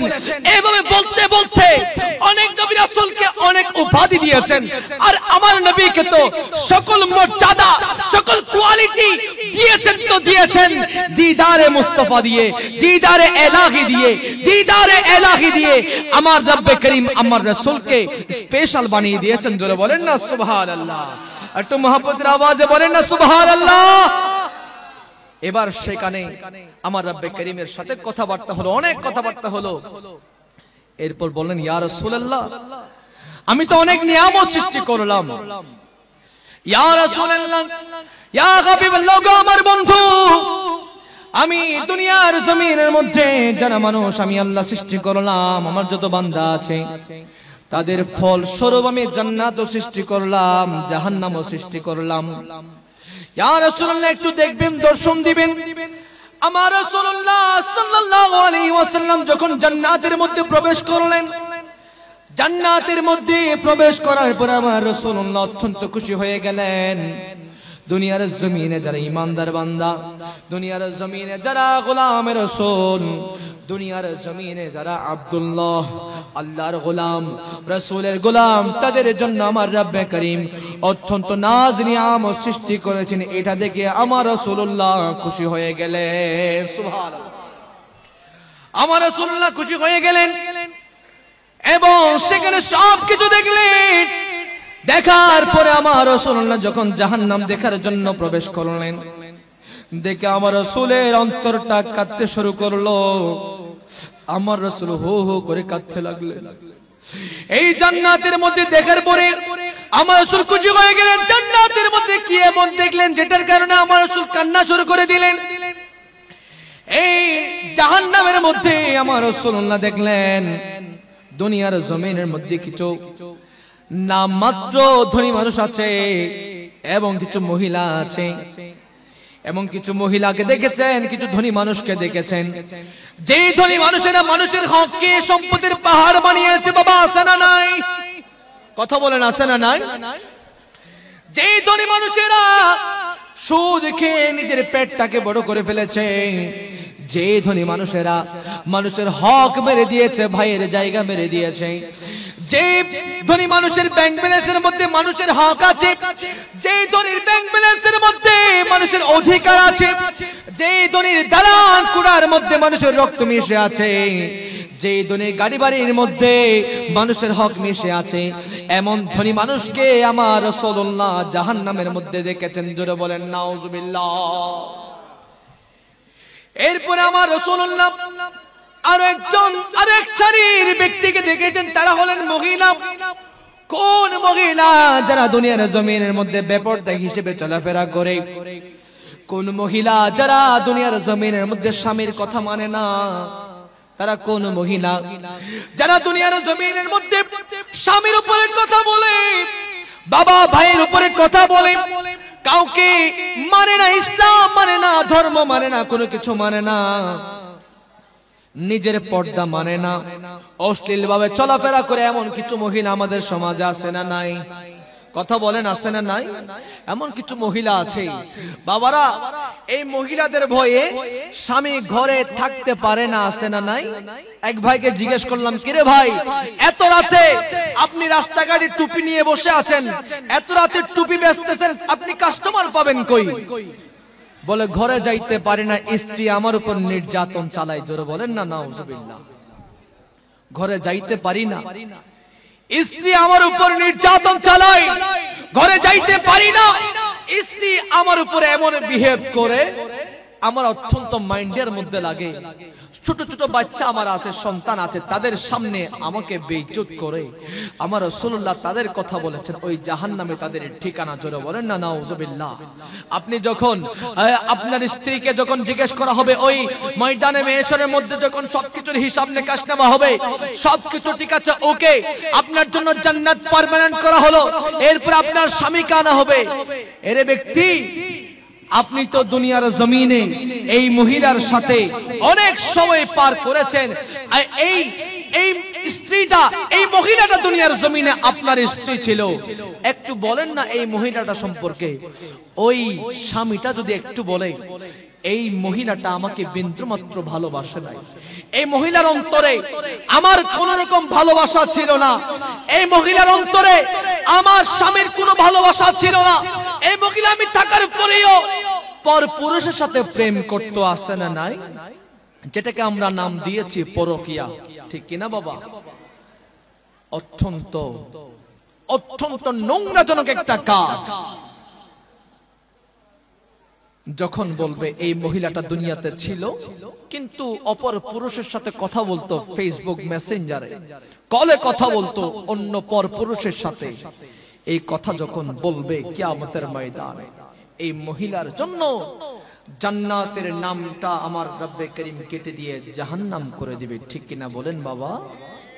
এবং কিছু মহিলা আছে অথচ মুসলমান, এই মুসলমানের জন্য একজন মহিলার জন্য পর্দা নির্দিষ্ট করে দিয়েছেন, একজন মহিলার জন্য পর্দা ফিক্সড করে দিয়েছেন, কিন্তু সেখানে আমরা নাই। বর্তমান সময়ে আমাদের মা বোনদেরকে দেখলে পুরুষ নাকি নারী বোঝা যায় না, ঠিক কিনা বলে? এটাও একটা কিয়ামতের আলামত বাবা। কিয়ামতের আগে নারী পুরুষের ভেষ ধরবে, পুরুষ নারীর ভেষ ধরবে। এক ভাইকে দেখলাম লম্বা লম্বা চুল, আগার মধ্যে ঘোড়ার লেজের মতো কালারিং করেছে। কিরে ভাই এমন করলি কেন? আগে তো অনেক সুন্দর ছিলি, অনেক মানানসই ছিলি, আল্লাহ তোর অনেক সুন্দরভাবে সৃষ্টি করেছে, তুই আবার এদিকে কানে একটা এই ফুটাও লাগাইলি, কানে দুলও লাগাইলি, কিরে এমন করলি কেন? তে আমারে বলে এটা হচ্ছে টিকটক স্টাইল। নাউজুবিল্লাহ বলে। এগুলো হচ্ছে কিয়ামতের আলামত। এদের কথা আমার রব্বে করিম আমার রাসূলুল্লাহকে দেখিয়েছেন, আমার রাসূলুল্লাহ এদের কথা বলেছেন, জোরে বলেন না নাউজুবিল্লাহ। আমার রাসূলুল্লাহ সাল্লাল্লাহু আলাইহি ওয়াসাল্লাম ওই জান্নাতি যুবকদের কথা বলেছেন যারা দুনিয়ার জমিনের মধ্যে নির্দ্বিধায় নিঃস্বার্থে রাসূলকে ভালোবেসেছেন, জোরে বলেন সুবহানাল্লাহ। সেই ভালোবাসার সর্বোচ্চ নিদর্শন দেখিয়েছেন সাহাবায়ে কেরামরা। আমার নবীকে সাহাবায়ে কেরামরা কেমন ভালোবেসেছেন সেটা একটা দৃষ্টান্ত দিয়েছেন উরওয়া বিন মাসউদ, জোরে বলেন সুবহানাল্লাহ। উরওয়া বিন মাসউদ হুদায়বিয়া সন্ধির সময় তিনি যখন ইসলাম ধর্ম গ্রহণ করে নাই, উরওয়া বিন মাসউদ হুদায়বিয়া সন্ধির সময় কুরাইশদের পক্ষ হয়ে আমার রাসূলের দরবারে আসলেন প্রতিনিধি হয়ে। তিনি দূর থেকে লক্ষ্য করতেছেন আমার প্যারা নবীকে সাহাবায়ে কিরামরা বেষ্টনী দিয়ে আছেন। আমার প্যারা নবী যখন উযু বানায়, উযুর পানিগুলো সাহাবায়ে কিরামরা সংগ্রহ করে রাখে। আমার প্যারা নবী যখন থুতু মুবারক ফেলে, নাকের শ্লেষ মুবারক ফেলে, এই নাকের শ্লেষ মুবারক গুলো নিয়ে তারা মুখে শরীরের মধ্যে মালিশ করতে থাকে। সুবহানাল্লাহ। বাবারা আপনাদের মধ্যে বা আমি যদি কেউ থুতু ফেলি কেউ নিবেন নি, কারণ আমাদের থুতু হচ্ছে নাপাক, কিন্তু আমার নবী এমন একজন নবী যেই নবী থুতু মুবারক থেকে মলমূত্র পর্যন্ত পাক ছিল, জোরে বলেন না সুবহানাল্লাহ। একটু মহব্বতের আওয়াজে বলেন না সুবহানাল্লাহ। আমার রাসূলে পাক একদিন প্রস্রাব করে সেটার প্রস্রাবের বাটিটা ঘরের একদিকে রেখে দিলেন, রাতে ফেলবেন না দিনের মধ্যে ফেলবেন এমন একটা অবস্থা। এইদিকে আমার রাসূলের একজন গোলামিনী ওনাকে বললেন এই প্রস্রাবগুলো কোথায়? তিনি এর আগে আমার রাসূলে পাক সাল্লাল্লাহু আলাইহি ওয়াসাল্লামের প্রস্রাবগুলো দেখলেন, তিনার পিপাসা পেল, অত্যন্ত সুগন্ধ সেখান থেকে বের হচ্ছে, তিনি সেগুলো খেয়ে ফেললেন। আমার রাসূল বলতে লাগলেন কিরে প্রস্রাবগুলো কোথায়? ওই মহিলাটা বলতে লাগলেন ইয়া রাসূলুল্লাহ প্রস্রাব নাকি কি আমি তো জানি না, ঘরের কোণার মধ্যে দেখেছি, অত্যন্ত পিপাসা পেয়েছিল, অত্যন্ত সুগন্ধ সেখান থেকে উঠতেছে, ইয়া রাসূলুল্লাহ আমি খেয়ে ফেলেছি। তখন আমার রাসূল বলতে লাগলেন তাহলে জেনে নাও তুমি যদি সত্যি রাসূলের প্রস্তাব মোবারক খেয়ে থাকো তাহলে তোমার জন্য ভবিষ্যৎবাণী বলে যাই তোমার শরীরটা কখনো জাহান্নামের আগুনে স্পর্শ করবে না, জোরে বলেন না সুবহানাল্লাহ। আমার রাসূল পাক সাল্লাল্লাহু আলাইহি ওয়াসাল্লামের থুতু মুবারক থেকে সবকিছু পাক ছিল, জোরে বলেন না সুবহানাল্লাহ। সাহাবায়ে কেরামরা আমার নবীর থুতু মুবারক গুলো মালিশ করতেছে, জিজ্ঞেস করা হলো তোমরা রাসূলের থুতু মুবারক মালিশ করে কি পাও? তারা বলতে লাগলেন আমরা যখন রাসূলের থুতু মুবারক তাকে শ্লেষ্ঠ মুবারক যখন খেয়ে ফেলি, অসুস্থ থাকলে সুস্থ হয়ে যায়, মুখের মধ্যে যখন মালিশ করি চেহারাটাও নূরানি হয়ে যায়। জোরে বলেন না সুবহানাল্লাহ। উরওয়া বিন মাসউদ অবাক হয়ে গেলেন। শুধুমাত্র সেখানে শেষ নয়, তিনি বলতে লাগলেন রাসূলে পাকের একটা চুল মুবারক যখন পড়ে, এই চুল মুবারক নেওয়ার জন্য তারা প্রতিযোগিতা শুরু করে দেয়। শরীর থেকে একটা লোম পড়লে এই লোম নেওয়ার জন্য তারা প্রতিযোগিতা শুরু করে দেয়। উরওয়া বিন মাসউদ এবার কুরাইশদের কাছে আসলেন, হে কুরাইশবাসীরা, আমি উরওয়া বিন মাসউদ অনেক রাজা বাদশার দরবারে গিয়েছি, কাইসারের দরবারে গিয়েছি, কিসরার দরবারে গিয়েছি, আবিসিনিয়ার সম্রাট নাজ্জাসের দরবারে গিয়েছি। ওয়াল্লাহি আল্লাহর শপথ, আমি উরওয়া বিন মাসউদ নবী মুহাম্মদ রাসূলুল্লাহর মতো এত বেশি শানদার বাদশা আমি আর দেখি নাই। জোরে বলেন না সুবহানাল্লাহ। বলেনি কোন নবী যিনার কোন রাজপ্রাসাদ নাই, রাজ দরবার নাই, রাজ দরবার নাই, রাজ সিংহাসন নাই, ঘর যেটা আছে এটাও জীর্ণ শীর্ণ। সুবহানাল্লাহ বলেন, এটাও জীর্ণ শীর্ণ। ঘর যেটা আছে কোন রকম সারা যায়, অথচ এই নবীর কথাই জান দেওয়ার জন্য ওই আরবের জমিনের মধ্যে লক্ষ কোটি পুরুষ ব্যক্তি জান দেওয়ার জন্য এক কথায় রাজি হয়ে যায়। জোরে বলেন না সুবহানাল্লাহ। আরে কুরাইশবাসীরা, তোমরা তো আমাদেরকে রেখেছো টাকা দিয়ে, বেতন দিয়ে রেখেছো। ওয়াল্লাহি আল্লাহর শপথ, সৃষ্টিকর্তার শপথ করে বলে, নবী মুহাম্মদুর রাসূলুল্লাহর সাথে যারা আছে, নবী মুহাম্মদ রাসূলুল্লাহর সহচর যারা আছে, তারা কোনো দুনিয়াবি কোনো লোভের জন্য নয়, দুনিয়াবি কোনো সম্পদের জন্য নয়, দুনিয়াবি কোনো রাজস্বের জন্য তারা নবী মুহাম্মদের খেদমত করতেছে না। তারা শুধুমাত্র রাসূলের রাজামন্দি হাসিল করার জন্য ওই স্থানে রাসূলের খেদমত করতেছে। জোরে বলেন না সুবহানাল্লাহ। সালাতুন ইয়া রাসূল, সালামুন ইয়া হাবিবাল্লাহ আলাইকুম, সালাতুন ইয়া রাসূল, সালামুন ইয়া হাবিবাল্লাহ আলাইকুম। দো আলম क्यों ना हो कुर्बा वसी पे, खुदा भी है रज़ा जो बे मोहम्मद सलातुन या।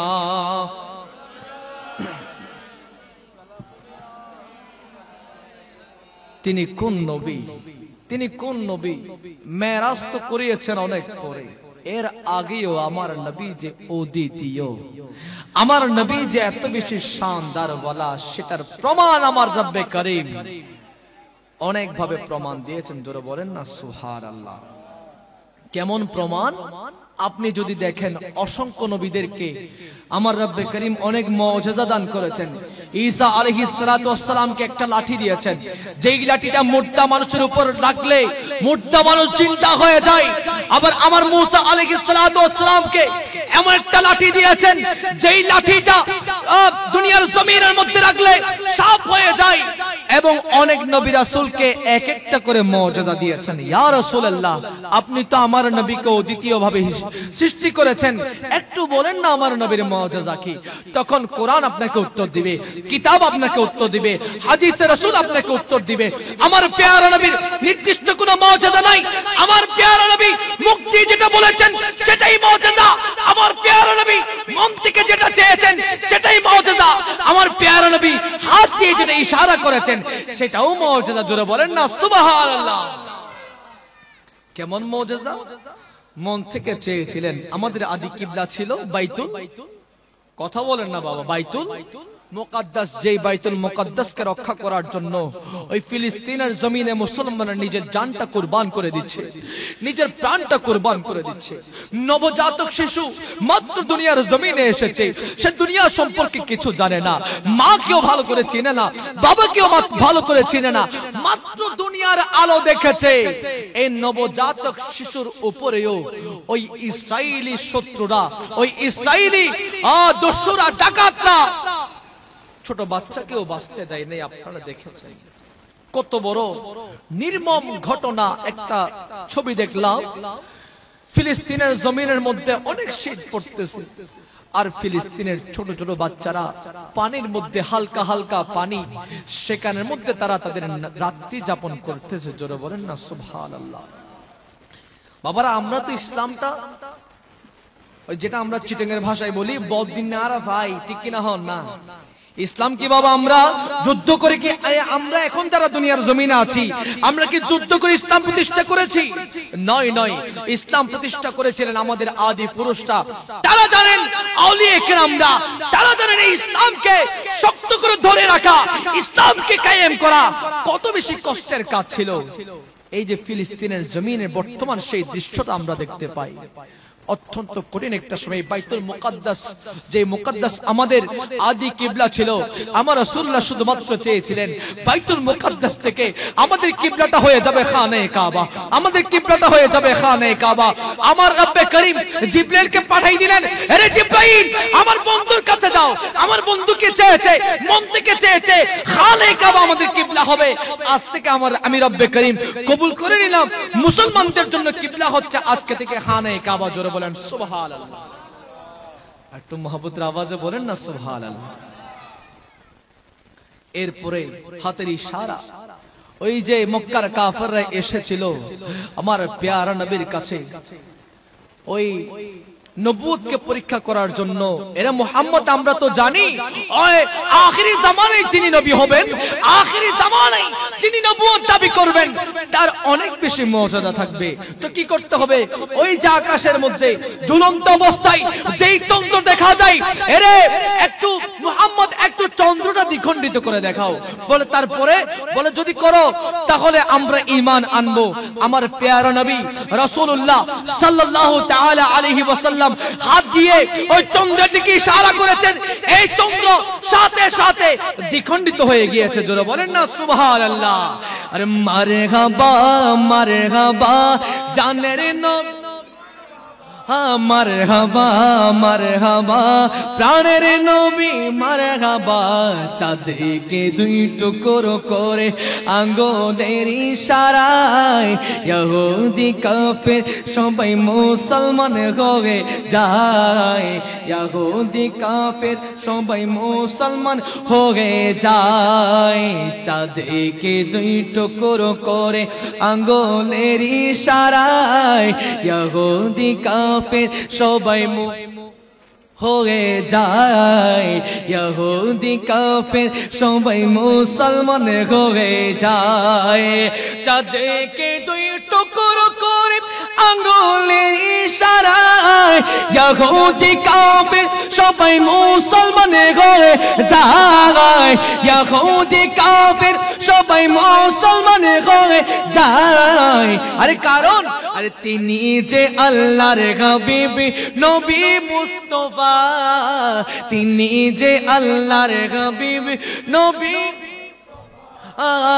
মারহাবা মারহাবা প্রাণের নবী মারহাবা, মারহাবা মারহাবা জানের নবী মারহাবা, মারহাবা মারহাবা প্রাণের নবী, আহা জানের নবী মারহাবা। জবান খুলে বলেন ইয়া রাসূলুল্লাহ, একটু মহব্বতের আওয়াজে বলেন ইয়া হাবিবাল্লাহ। এবার আমার প্যারা নবী, আমার প্যারা নবীর কাছে আবু জাহেল এসেছে, ভাতিজা তুমি যে নবুয়ত দাবি করছো আমি তো জানি আখিরি জামানার নবীর অনেক বেশি মর্যাদা থাকবে, তো চাচা কি করতে হবে? বলে বলো তো আমার হাতের মধ্যে কি আছে? তখন আমার প্যারা নবী বলতে লাগলেন, চাচা রে আমি বলবো আপনার হাতে কি আছে, নাকি আপনার হাতের মধ্যে যেটা আছে সেটা বলবে? জোরে বলেন না সুবহানাল্লাহ। আমার প্যারা নবী শুধুমাত্র ইশারা করেছিল এই হাতের দিকে, হাতের ভেতর থেকে পাথরটা বলতে লাগলেন আসসালাতু ওয়াসসালামু আলাইকা ইয়া রাসূলুল্লাহ, আসসালাতু ওয়াসসালামু আলাইকা ইয়া হাবিবাল্লাহ, আসসালাতু ওয়াসসালামু আলাইকা ইয়া রাহমাতাল লিল আলামিন। জোরে বলেন না সুবহানাল্লাহ। পাথর কলমা পড়েছে, শুধুমাত্র আমার প্যারা নবী চেয়েছেন বিদায়। জোরে বলেন না সুবহানাল্লাহ। কিতাবের মধ্যে আছে আমার প্যারা নবীর মুজিজা যদি আপনি যদি গণনা করতে যান শেষ করা যাবে যে বনাওয়া আর প্যারা নবী বে এন একজন আসিল আর রাসূল জিয়ান সাই আর রব্বে কারিমিয়ান কবুল করেলি ডর করে হন না সুবহানাল্লাহ। তবে আমার প্যারা নবী রাসূলুল্লাহ সাল্লাল্লাহু আলাইহি ওয়াসাল্লামের সর্বোপরি একটাই চাওয়া ছিল, গুনাহগার উম্মতদেরকে যেন রব্বে করিম ক্ষমা করে দেন। জোরে বলেন না আমিন। একটু মুহাব্বতের আওয়াজে বলেন না আমিন। হুব্বে মুস্তাফা অন্তরে যদি ধারণ করতে পারেন, আপনার জন্য দুনিয়াও আপনার, আখিরাতও আপনার, সর্বোপরি আপনার ঠিকানাটা হয়ে যাবে জান্নাতের মধ্যে। জোরে বলেন না সুবহানাল্লাহ। আমার আলা হযরত আজিমুল বরকত रहनुमाए शरीयत परवानाए शम्मे रिसालत अहमद रजा खां फाजले बेबी रहमतुल्लाह अलैह बोलते लागलेन, अरे खड़े हैं मुनकर नकीर सर पर, न को बिगामी न कोई आवे, बता दो आके मेरे पैगंबर, बता दो आके मेरे पैगंबर के सख्त मुश्किल जवाबों में है सलातुनिया। সেই নবীকে ভালোবাসবো না কেন? কিয়ামতের ময়দানের মধ্যে সকল নবী রাসূলরা সহ সকল নবী রাসূলের উম্মতেরা ইয়া নফসি ইয়া নফসি ইয়া নফসি করবে, কিন্তু আমার দয়ার মায়ের নবী ওই ময়দানে মেঘচরের চারিদিকে ঘোরাফেরা করবে আর শুধুমাত্র বলতে থাকবে রব্বি হাবলি উম্মতি, রব্বি হাবলি উম্মতি, রব্বি হাবলি উম্মতি। জোরে বলেন না সুবহানাল্লাহ। কিতাবের মধ্যে আছে আমার প্যারা নবী রাসূলুল্লাহ সাল্লাল্লাহু আলাইহি ওয়াসাল্লাম যখন ময়দানে মাহশরের মধ্যে গমন করবেন, সবাই আল্লাহর দিকে তাকিয়ে থাকবেন, তাদের বিষয়ে রব্বে করিমের পক্ষ থেকে কি ফয়সালা হচ্ছে। আমার প্যারা নবী ওই ময়দানে মাহশরের মধ্যে যখন গমন করবেন, তিনি হচ্ছেন প্রধান অতিথি। তিনি যখন আসবেন ওই ময়দানে মাহশরের সবাই মাঝখানে একটা রাস্তা করে দিবেন, লাল গালিচা বিছিয়ে দেওয়া হবে। আমার প্যারা নবী লাল গালিচা দিয়ে আসবেন, আস্তে আস্তে আস্তে আস্তে মাকামে মাহমুদের কাছে আসবেন, আর সাথে সাথে সিজদার মধ্যে পড়ে যাবেন, চোখের পানি ছেড়ে দিবেন, সেখানেও আমাদের কথা বলবেন। আর আমার রব্বে করিম বলতে লাগলেন, ওগো ওগো আমার হাবিব, আমার রব্বে করিম বলবেন, ওগো আমার হাবিব, আজকে আমি কিয়ামত সংগঠিত করেছি আপনি রাসূলের চোখের পানি দেখার জন্য নয়, আজকে আমি কিয়ামত সংগঠিত করেছি আপনার মনে কষ্ট দেখার জন্য নয়। ইয়া রাসূলুল্লাহ, আপনি মাথা উঠান, মাথা উঠান, স্যার উঠান, আজকে আপনি যাই বলবেন তাই কবুল করা হবে, আপনি আজকে যা চান তাই দেওয়া হবে। জোরে বলেন না সুবহানাল্লাহ। এরপর আমার প্যারা নবী রাসূলুল্লাহ সাল্লাল্লাহু আলাইহি ওয়াসাল্লাম মাথা মুবারক উঠাবেন এবং আমার আল্লাহ পাক রব্বুল আলামিন বলবেন, ইয়া রাসূলুল্লাহ, এই মাকামে মাহমুদ, এই চেয়ারটা, এই জায়গাটা শুধুমাত্র আপনি রাসূলের জন্য রেখেছি। এই যে আপনি দেখতেছেন অসংখ্য নবী রাসূলরা আছেন, অসংখ্য নবী রাসূলের উম্মতেরা আছেন, শুধুমাত্র এরা তাকিয়ে আছেন আমি রব্বে করিম তাদের বিষয়ে কি ফয়সালা নিচ্ছি। খোদা কি কসম ইয়া রাসূলুল্লাহ, আজকের এই যে কিয়ামতের মাঠটা আমি সংগঠিত করলাম, আজকে এই যে কিয়ামতের মাঠটা সংগঠিত করলাম, সবাইকে একত্রিত করলাম, সবাইকে একত্রিত করলাম শুধুমাত্র আপনি রাসূলের শান ও মানকে বুলন্দ করার জন্য। জোরে বলেন না সুবহানাল্লাহ। ওই কিয়ামতের ময়দানেও আল্লাহ আমার নবীকে রাজি করার জন্য কিয়ামত সংগঠিত করবেন, আর আমার নবী সেখানেও বলবেন আমাদের কথা। জোরে বলেন না সুবহানাল্লাহ। সেই নবীকে ভালোবাসার দরকার আছে না নাই? সেই নবীকে ভালোবাসি বিদায় তো মায়ের দোয়া সংগঠন সহ প্রবাসী ভাইয়েরা যারা রাত দিন অক্লান্ত পরিশ্রম করে নিজের দেশের জন্য টাকা পাঠায়, পরিবারের জন্য টাকা পাঠায়, সর্বোপরি এই মাহফিল সাজার জন্য টাকা পাঠায়। জোরে বলেন না সুবহানাল্লাহ। কিয়ামতের মাঠের মধ্যে অন্তত উপস্থিত করার জন্য একটা আমল আমরা পেয়েছি, ঠিক কিনা বলেন? আপনারা ইশারার নামাজ তো পড়েছেন, কেউ কি বুকে হাত দিয়ে বলতে পারবেন ইশারার নামাজ কবুল হয়েছে? কেউ বলতে পারবে? কেউ বলতে পারবে না। অথচ আপনি যখন নবীকে ভালোবেসে দরুদ পড়বেন, নবীকে ভালোবেসে মাহফিল করবেন, খোদা কি কসম কাউকে খুশি করার জন্য নয়, কোন মন্ত্রী, মিনিস্টার, জজ, ব্যারিস্টার, চেয়ারম্যান, মেম্বার, মেয়র, কাউকে খুশি করার জন্য, আল্লাহ এবং আল্লাহ রাসূলকে খুশি করার জন্য এই যে মাহফিল করেছেন, আল্লাহর দরবারে কবুল। শুধুমাত্র তাই নয়, কিয়ামতের ময়দানে যখন সকল আমল দেখা যাচ্ছে কোনো না কোনো কারণে ক্যান্সেল হয়ে যাচ্ছে, তখন এই মাহফিল আমাদের পক্ষ হয়ে সাক্ষী দিবে, ইয়া বারি তাআলা, এই ব্যক্তিগুলো আপনাকে ভালোবেসে, আপনার রাসূলকে ভালোবেসে এই মাহফিলটা সাজিয়েছে, এই প্রোগ্রামটা সাজিয়েছে, আল্লাহরে আপনি তাকে নাজাত দিয়ে দেন না। জোরে বলেন না সুবহানাল্লাহ। সর্বোপরি দোয়া করে আল্লাহ পাক রব্বুল আলামিন যেন আমাদের সবাইকে এই মাহফিলটা কিয়ামতের ময়দানে নাজাতের জরিয়া বানায় দেয়, আমিন। সর্বোপরি আরেকটা কথা না বললে নয়, মায়ের দোয়া সংগঠন লিখেছেন, মাটা কেমন একটা জিনিস, আল্লাহু আকবার। দুনিয়ার জমিনের মধ্যে যারা হায়াতে জিন্দেগিতে আছেন, যারা বেঁচে আছেন, সবচেয়ে প্রিয় হচ্ছে আপনার মা। রাসূল পাকের কাছে সাহাবী আসলো, ইয়া রাসূলুল্লাহ, আমার ঘরের মধ্যে মাও আছে, বাবাও আছে, কে বেশি প্রিয়? একবার জিজ্ঞেস করলেন, আমার রাসূল বললেন মা। আবার জিজ্ঞেস করলেন, আমার রাসূল বললেন মা। তিনবার জিজ্ঞেস করলেন, আমার রাসূল বললেন মা। চতুর্থবার জিজ্ঞেস করলেন, তারপর বললেন আমার বাবা। মার কথা তিনবার কেন বললেন? মার শানটা এত বেশি কেন? আমার রাসূলুল্লাহ সাল্লাল্লাহু আলাইহি ওয়াসাল্লাম মার শানটাকে এত বেশি বৃদ্ধি করে দিয়েছেন কেন? ওই জাহিলিয়া যুগে তো নারীদের কোনো সম্মান ছিল না। জাহিলিয়া যুগে তো নারীদেরকে ভোগের বস্তু হিসেবে ব্যবহার করা হতো। নারীদেরকে এত বেশি সম্মান দিয়েছেন কেন? কারণ নারীরা এত বেশি সম্মান পাওয়ার অধিকার রাখে, কারণ ওই গর্ভের মধ্যে যে আপনি থাকতেছেন, গর্ভের মধ্যে যে আমার রব্বে কারীম আপনাকে দিয়েছেন, মায়ের গর্ভের মধ্যে, মা জানে 10 মাস 10 দিনটা কত কষ্টে পার করেছে, ঠিক কিনা বলেন না বাবা? মাটা কেমন দয়াবান। আপনি যখন আপনার মা যখন ঘুমাচ্ছে, গভীর রজনী, শীতকাল, শীত পড়তেছে, আপনি প্রস্তাব করে দিয়েছেন এক পাশে, আপনাকে আবার অন্য পাশে শোয়াইলো, সেখানে আপনি প্রস্তাব করে দিয়েছেন। মা বেটা জায়গায় থেকেছে, আপনাকে শুকনা জায়গাটাতে রেখেছে। জোরে বলেন না সুবহানাল্লাহ। সেই মা কোন মা? যিনি আপনি গর্ভের মধ্যে আছেন, ভালো করে ঘুমাইতে পারে নাই, আপনি গর্ভের মধ্যে থেকে কষ্ট পাবেন বিদায়। ভালো করে শুইতে পারে নাই, আপনি কষ্ট পাবেন বিদায়। ভালো করে হাঁটতে পারে নাই, আপনি কষ্ট পাবেন বিদায়। ভালো মন্দ খাইতে পারে নাই, ভালো করে খাইতে পারে নাই, আপনার কষ্ট হবে বিদায়। চলো বলেন না সুবহানাল্লাহ। তিনি কোন মা? তিনি কোন মা? যেই মা দোয়া করলে রব্বে কারীমের দরবারে ওই গুলির পিস্তল থেকে গুলি যেভাবে ছুটে, এর চেয়ে কঠিন গতিতে আমার রব্বে কারীমের দরবারে মায়ের দোয়াগুলো কবুল হয়ে যায়। জোরে বলেন না সুবহানাল্লাহ। তিনি কোন মা? যেই মাকে আমার রাসূলুল্লাহ সম্মান দিয়েছেন। মা হালিমাতুস সাদিয়া রাদিয়াল্লাহু তাআলা আনহা যখন আমার প্যারা নবীর কদমের মধ্যে আসতেন, আমার প্যারা নবীর দরবারে যখন আসতেন, আমার প্যারা নবী নিজের আসনটা ছেড়ে দিলেন, মা হালিমাতুস সাদিয়াকে ওই আসনের মধ্যে বসিয়ে দিলেন।